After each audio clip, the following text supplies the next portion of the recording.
I now have a couple of questions for Jako.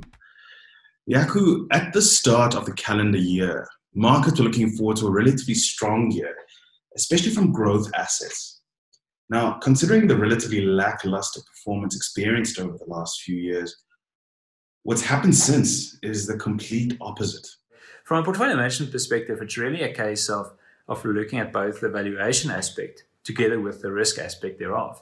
At the same time, looking at domestic cash, for example, we know that SA cash still delivered a very attractive real yield if we look at what cash rates were relative to inflation. So all in all, those things actually played out or culminated into a position where we felt that from a portfolio management perspective, we were happy to maintain a more neutral weighting between aggressive and defensive asset classes, supported by valuations, but also taking into consideration some of the risk aspects. So within those growth and defensive asset classes, then there you can actually express yourself a little bit differently from a tactical perspective. And it's exactly there where we felt that an overweight allocation to domestic equities served the portfolios better than an overweight to property, for example, just given some of the risks that we mentioned. And as we know, that played out in the portfolio's favor in time to come. At the same time, we felt from a more within the defensive component of the portfolio that banking on the certainty of the cash outcome, so the cash return, relative to a little bit more uncertainty around, call it bonds or inflation-linked bonds, actually also necessitated an overweight allocation or exposure to cash at that point in time. And then lastly, I guess that's the fourth point, was really one around our offshore allocation. So again, looking at it and how things really stacked up in the beginning of the year, we felt that there was a fair amount of risk from an SA perspective. Of course, the budget, the speech we had in February, together with the looming credit downgrade, both were poised to in some way reflect negatively on the SA economy as a whole. And we felt that the overweight allocation to global assets actually would serve the portfolio quite well. But then, of course, that was, I guess, the view going into the new year, but then into the whole Corona or COVID-19 pandemic.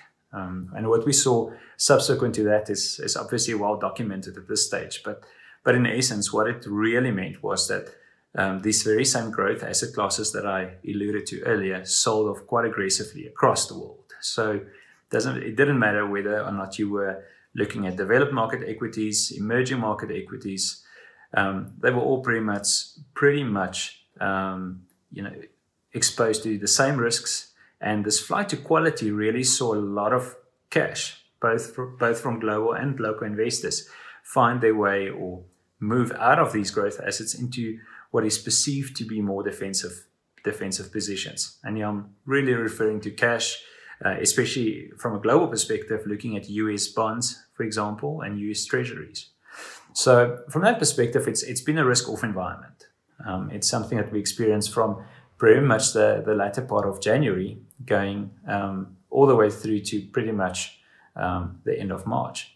So from that perspective, it hasn't been at all pleasant, and I think it's therefore it's understandable that clients and investors alike felt the unease around that. And I guess then the question, what pops up thereafter, is what to do next. And really, I think, again, maybe to allude to something that hopefully we'll get a chance to talk about a bit more, is how we put portfolios together. And then how do we effectively merge that forward-looking picture into a portfolio context. Even though we don't have certainty, but at least within a framework of sorts, we can actually portfolio or manage the portfolios and position those portfolios appropriately. Of course, the one thing that I didn't mention was to add insult to injury this time around was, of course, the subsequent oil price wars that we saw between Saudi Arabia and Russia. So as this whole COVID-19 pandemic took hold, of course, that's when these two nations couldn't agree on output levels, and Saudi Arabia, for example, felt that it's better for them to put more oil into the market, therefore increasing their share of the market. And what we saw was the oil price actually falling to record lows, even lower than anticipated. I guess just maybe quickly turning our attention to the markets, and I think the slide will also just put that into perspective. But what we've really, I guess the one part that has really stood out for me over the last quarter has been not just the magnitude of the drawdowns that we've seen in equity markets, but also the pace of which global equity sold off. So as you can see in the slide, what we showcase there is really the pace of which equity markets move from bull to bear territory. So that's typically described or defined as a 20% move in that direction. So it took us a mere 16 days to move from bull to bear territory during this crisis, which is staggering if you compare that to whether it's the dot-com crisis, whether it was 9/11, whether even the global financial crisis. So those 16 days were actually the quickest fall outside of what we saw early in the Great Depression. And this, of course, looks at the S&P in the US. At the same time, we also saw, as I mentioned, a flight to quality, and therefore the risk appetite of investors also soured towards emerging markets. And what we've seen was significant moves out of dedicated EM-focused portfolios globally, where in some instances during certain weeks we actually witnessed outflows of as much as $20 billion during certain weeks. Then looking at it from a market perspective, I guess we saw pretty much the same situation or experience play out domestically, rather than or compared to the offshore counterparts, with the added complexity of also experiencing the Moody's downgrade towards the latter part of March, where of course we saw bond yields move quite aggressively higher. In other words, you see a reduction in your capital value. That certainly also didn't help a diversified portfolio, at least not over that short term. At the same time, the Reserve Bank stepped in to facilitate some liquidity, as we saw that dry up a little bit in the market.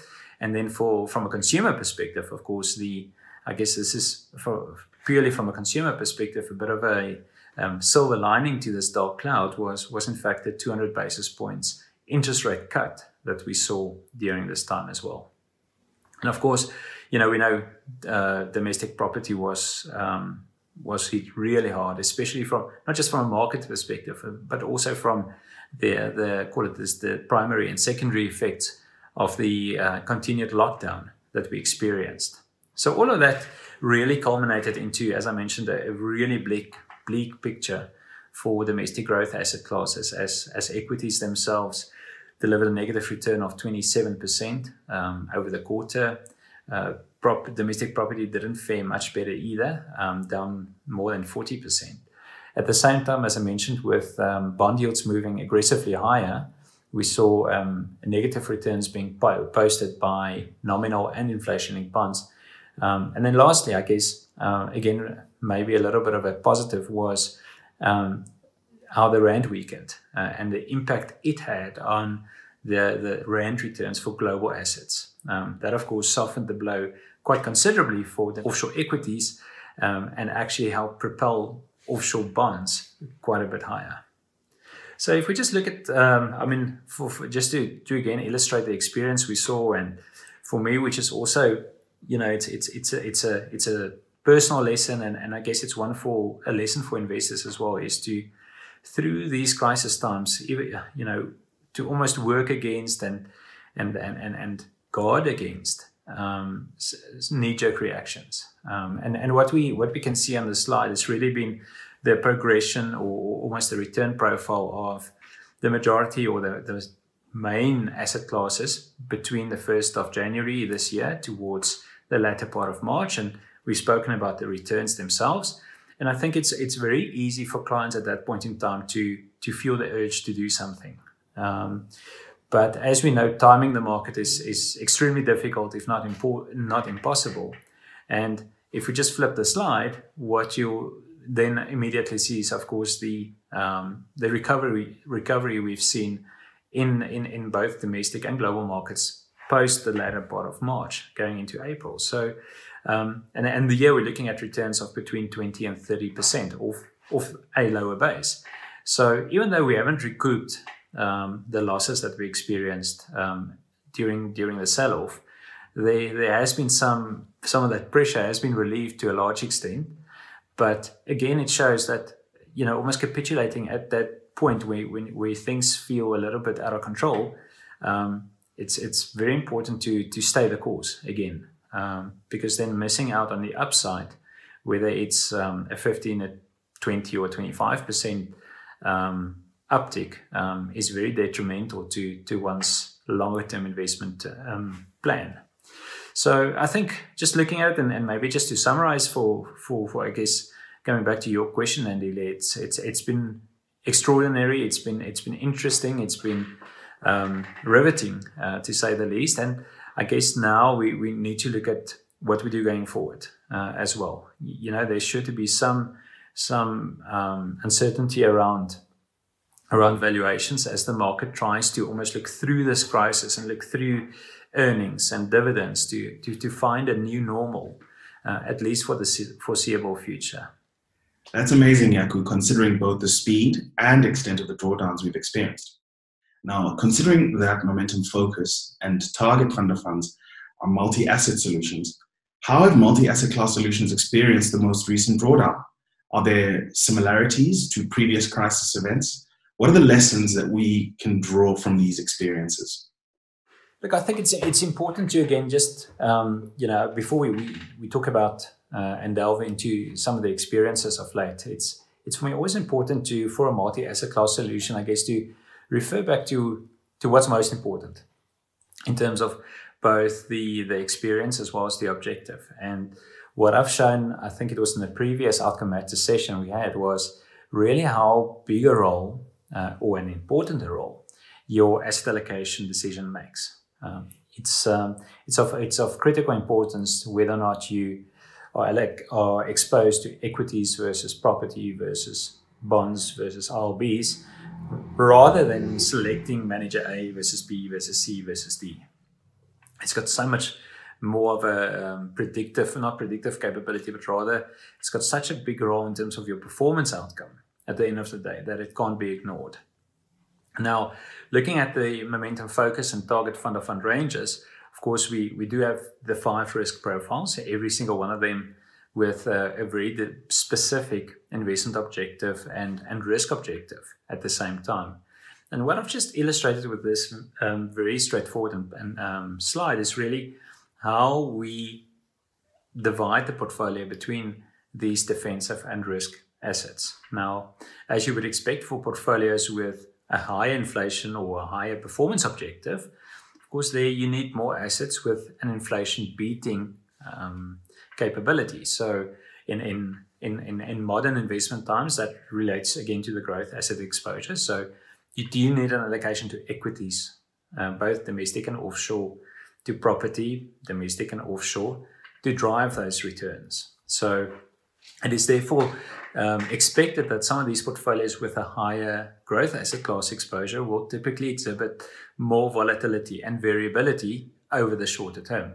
And as time goes on, and as you near longer term investment terms and objectives, those returns tend to moderate. Because as we know, and as we've experienced now over the last month or so, there will be some bumps in the road. And that's I guess that's the nature of investing as well.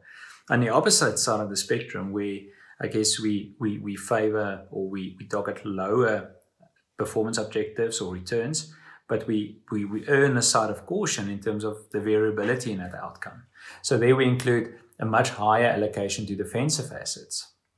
So maybe just to set the scene, I guess it's important for me to just relay back or just focus again on the composition of these portfolios.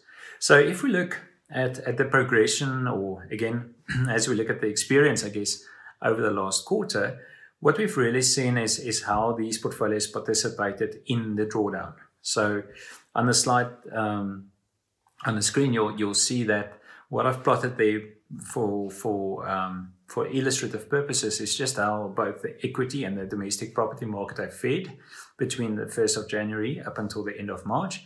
And then I've just illustrated again how 3 of the risk profiles, call it the Focus 3, 5, and 7 portfolio, actually experienced that very same drawdown. So again, looking at it from this perspective, those portfolios participated, or their participation in the drawdown was limited to between 40 and 75% of the equity drawdown, if I just use domestic equities as a proxy.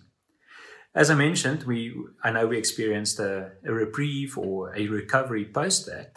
And what you'll see then is that very same recovery for those 3 portfolios relative to equities were in the order of 50 to 80%. So again, with these portfolios being market linked, we are to a large extent also subject to some of the volatility that the market introduces.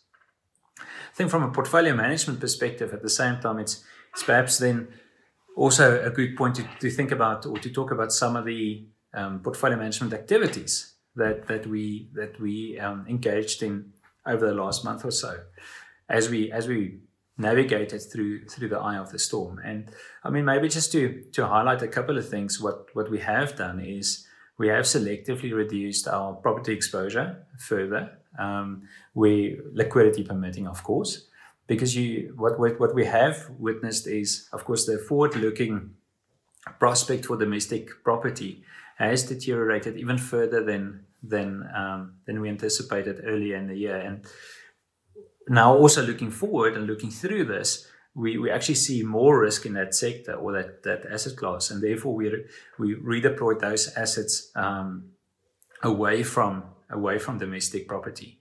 At the same time, as I mentioned, we experienced quite a depreciation in the local currency to the points where certainly on our medium-term outlook, the rand has sold off quite aggressively and perhaps a little bit too much. And from that perspective, we felt it's prudent to really do 2 things. The one was to repatriate some of the global assets, which we deployed domestically into defensive assets.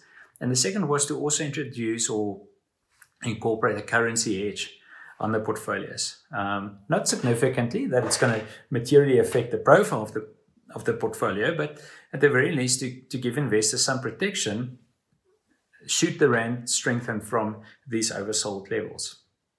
At the same time, just looking at purely from more of a mandate perspective, we've also allowed some of the managers through which we execute on the domestic equity side to, at these times, also maintain slightly higher cash balances within those portfolios.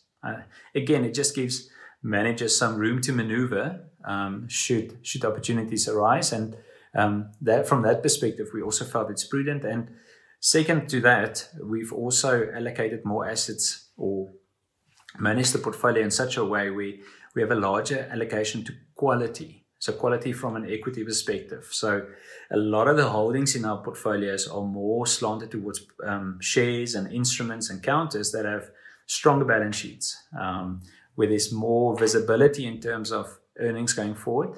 And perhaps in certain cases where COVID and secondary effects thereof are expected to be less pronounced. So from that perspective, I guess it also gives some stability and protection, albeit from an equity perspective.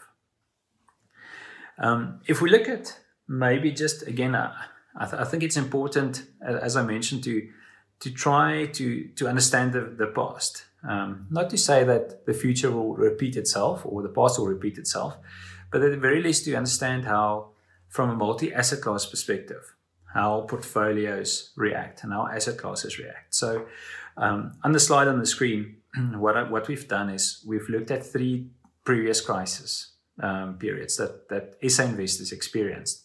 So that includes the Russian crisis from 1987, the dot-com bubble, of course, towards the beginning of 2000, and of course the global financial crisis. Now, I think what's different between these three and the corona or COVID-19 pandemic that we're experiencing currently is, of course, that every single one of them occurred for very different reasons. Whether it's economic, whether it's a more of a safety, personal kind of pandemic and crisis that we're facing currently, the underlying reasons were different every single time. And therefore, it's also understandable to expect portfolios to behave differently, and for certain asset classes to recover or to experience it differently, and then their path to recovery to be slightly different. I guess for me, the takeaway point from this perspective is, as you can see, that through pretty much all those periods, we've had local equities and local properties sell off quite aggressively. The global financial crisis was probably the poster child for financial crises in the modern era. And as you can see, again, and I think this ties into the point I made earlier, that staying the course is ultimately your best form of defense. Again, looking at it from a recovery period perspective, it is expected to take some time. I mean, as we can see, whether it's for both the Russian crisis as well as the global financial crisis, it took equities around a year to recover to the levels that they were at previously, prior to the crash. For property, it was pretty much around the same time. But very importantly, I think if we look at domestic bonds, that in all three of those scenarios, we saw domestic bonds sell off between 5 and 7%, or for the two major crisis periods. But then their recovery was quite swift. So again, from a portfolio perspective, if we look at it from that perspective, it's important to understand that, yes, we will have these bumps in the road. And certainly from a financial planning or portfolio management perspective, we need to appreciate that these events will occur from time to time, but we need to appreciate at the same time that staying the course does pay dividend. As you can see, the 30-year returns for those asset classes historically has still been way in excess of inflation. So even though things from time to time may seem, we may see the dark clouds on the horizon, we need to look through those and have exposure to a range of asset classes for both their characteristics in terms of their protectionist or protection capabilities, as well as those inflation-beating capabilities that I mentioned earlier. So I think, just out of interest, what you'll see on the screen is a slide I put together just to maybe look at whether or not March was any different from anything we've experienced previously. So as you'll see in the red bars, which represent the average return for the various asset classes, looking at the 20 worst equity months over the last 20 or so years. And as you can see, during those periods, domestic equities sold off quite a bit, so on average about 7%. But then all the asset classes delivered a diversified return. So global equities, domestic properties, sold off less aggressively. And what we saw was between bonds and ILBs and offshore bonds, those asset classes during those times actually delivered a stable or zero return. If we then look at March, I think you can again appreciate the extreme event that we actually just experienced. So for March, of course, equities sold off close on 16% for the month alone. That then takes into consideration the sell-off towards the beginning and the recovery towards the end of March. But at the same time, domestic property, as we know, was unfortunately hit even harder. And then very interesting for me during this period was not just the speed again, as I mentioned, but also the magnitude of the sell-off that we experienced in both domestic bonds and inflation-linked bonds. Of course, those two asset classes recovered quite a bit post-March, as I showed earlier. So I guess for me, again, the takeaway point here is that every crisis is different and the market experience is different. So for me, looking at March on a standalone basis, I think that explains a lot about how multi-asset class funds in general, including our own, actually were placed under pressure, given that very few asset classes, with the exception of global bonds, delivering a positive return. At the same time, I also believe that, not knowing the future at the same time, it's also prudent to have exposure to these asset classes, given that their profiles have shown in history to be very different, and that you still get those defensive characteristics from especially those defensive asset classes. If you look at it from a portfolio perspective, for me, this is equally important. I mentioned earlier that through an outcomes-based philosophy, how we actually construct portfolios. So therefore, this slide just puts it into perspective. If we look at it's something that we call a bull-bear analysis. So we look at all the asset classes, or we look at our strategic asset allocations for our various portfolios, and we look back into history, for example, how those asset classes performed over the last, call it 50, 60 odd years. And what you find through this analysis, and again, I'm using domestic equities as the base effectively. So what you'll see on the left-hand side of the graph is really that when domestic equities on average perform negatively, how the various risk profiles perform in turn, given their diversified nature. And at the same time, when equities do well, you would naturally expect the portfolios to do well. But again, looking at it from a risk profile perspective, the more aggressive portfolios, call it the Focus 7, Target 7, or even 6 and 5 portfolios, tend to keep up better when equities do well. So unfortunately, we're in a period of time now where equities aren't doing well. And I think we have experienced something very extraordinary within March specifically. But the portfolios are built for a longer term horizon. And yes, as I mentioned, we will have these bumps in the road along the way, but certainly the robust portfolio construction methodologies is very much embedded in these portfolios, and the allocation to those asset classes remain intact, and their characteristics will come to the fore through time. Let's turn our attention to the next 6 to 12 months, shall we? If we look into a proverbial crystal ball, what is Momentum Investments' view for the foreseeable future during and post-COVID-19? And how does this view inform your portfolio positioning? I think we've spent, certainly in our engagements with clients, this has been one of the parts for me where I think we need to spend a lot of time. We need to understand, or try to at the very least understand, how we see the world playing out over the next 6 to 12 to 18 months. Now, forecasting is notoriously difficult, if not impossible. I mean, we can't, with 100% clarity and certainty, say where the rand's going to end up in a year's time, nor exactly where equities will end and so forth. But for me, what is important is, for us from a portfolio management perspective, and I guess also from a expectation management perspective with clients, is to help to formulate, or at the very least distill everything we know into a framework that is more focused and thought through. So what I want to actually share with you, Andile, is, and of course with everyone on the call, is really how we see things shaping up. Now, this is more based on economic fundamentals and changes, rather than necessarily looking at equities or property or bonds for that matter. Because what we have seen historically, and I think, a lot of what we've seen over the last 10 or 15 years, is that quite often markets don't necessarily reflect the fundamentals. I think we've gone through quite a couple of phases. If I think about the domestic economy and the domestic market, where markets may have done well when economic fundamentals weren't that great. And from this perspective, what I really want to talk through today is, and very briefly, is just how we see the local economy playing out over the next while. So what we've done, and this is in collaboration with Herman and Sanisha from more an economic and a strategist perspective, is to see from a probabilistic perspective which roads to recovery can we either look forward to or expect in the coming 12 to 18 months.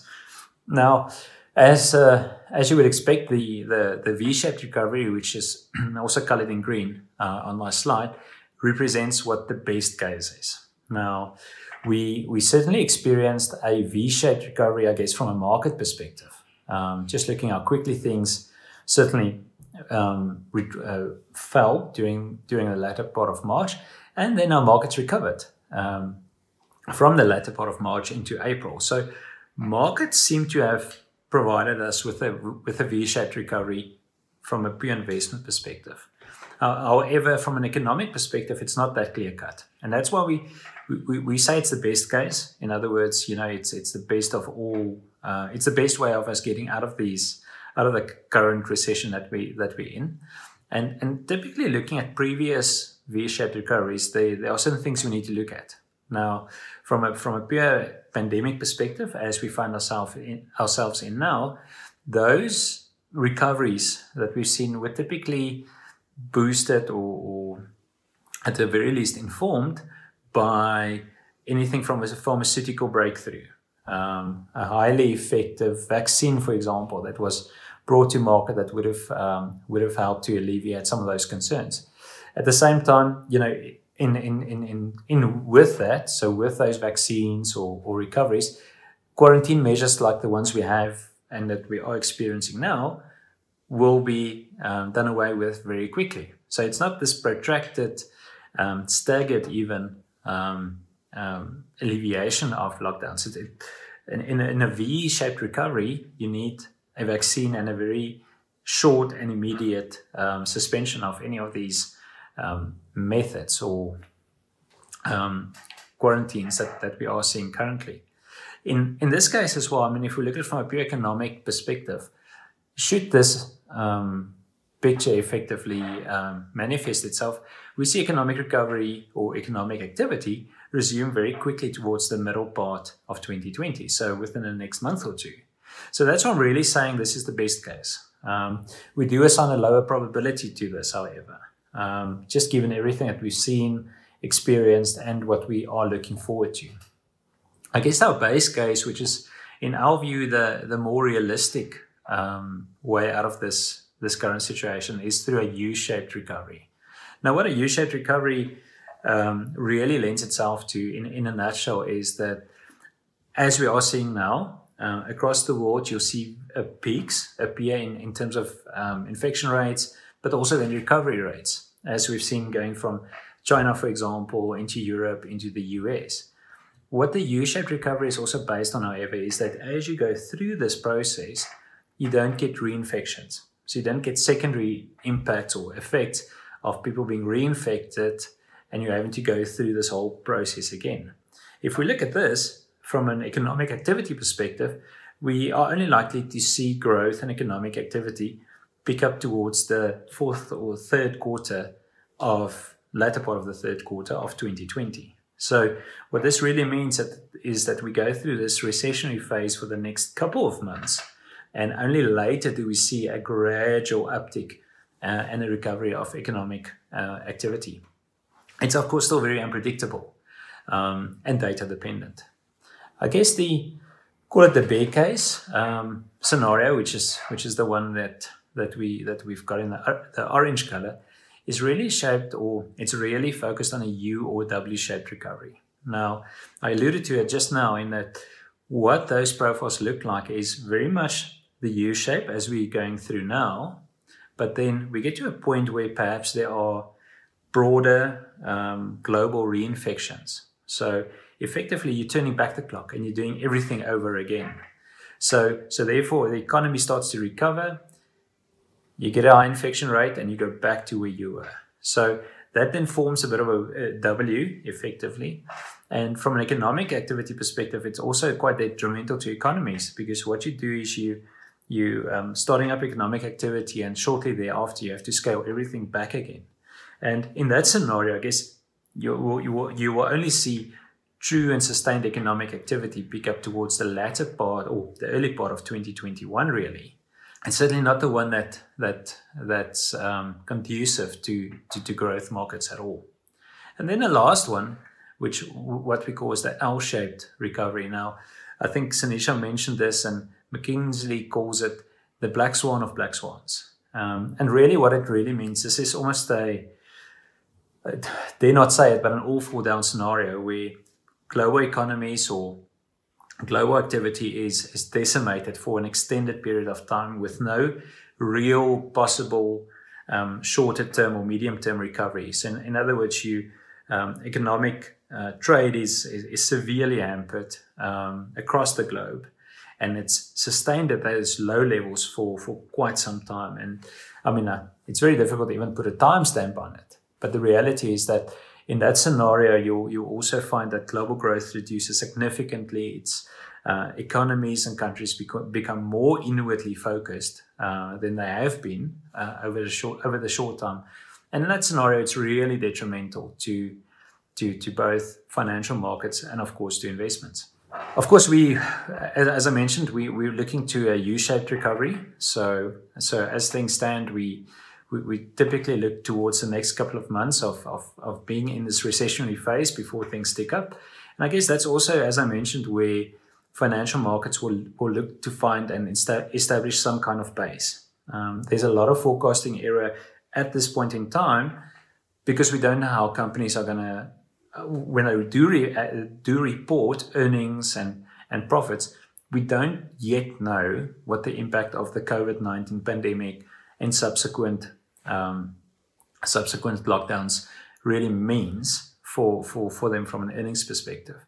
So from that perspective, just looking at purely from a portfolio management perspective, it's fair to say that we continue to manage the portfolios on an actively managed and a very call it ear to the ground basis, and really looking forward through the next couple of months. It's therefore for me appropriate for us to maintain an underweight to these growth assets that I've spoken about today.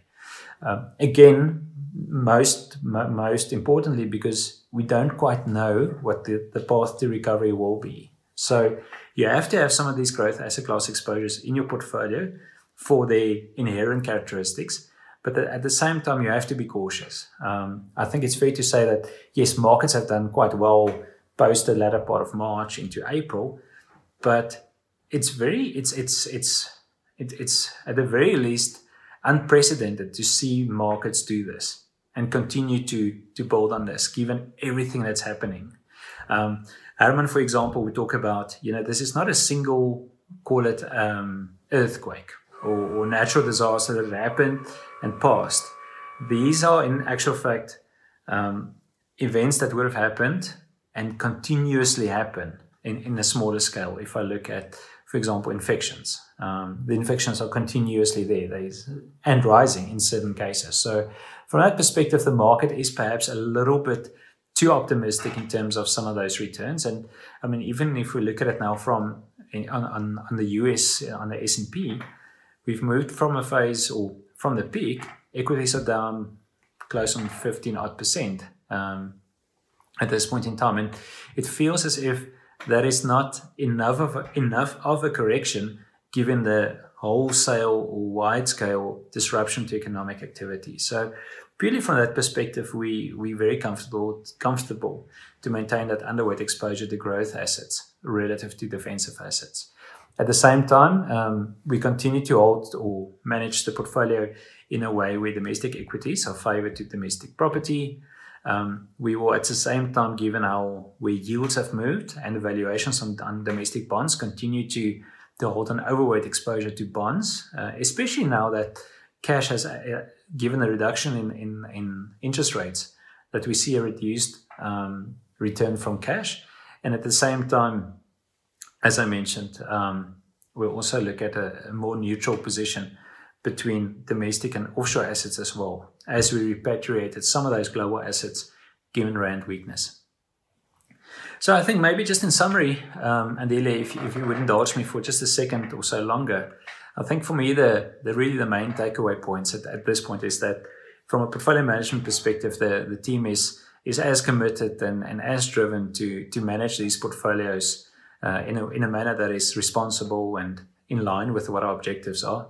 I think working from home has really not actually changed life a lot. If anything, the energy levels are up and everyone's state of mind is good and strong. And from that perspective as well, the commitment that the team has shown has really been fantastic, especially looking at from my team's perspective. And I guess from a planner and from a advisor perspective and from a client perspective, what we have experienced has really been out of the ordinary. It's something that very few of us, I guess, experienced to date within our working careers, whatever they may have been.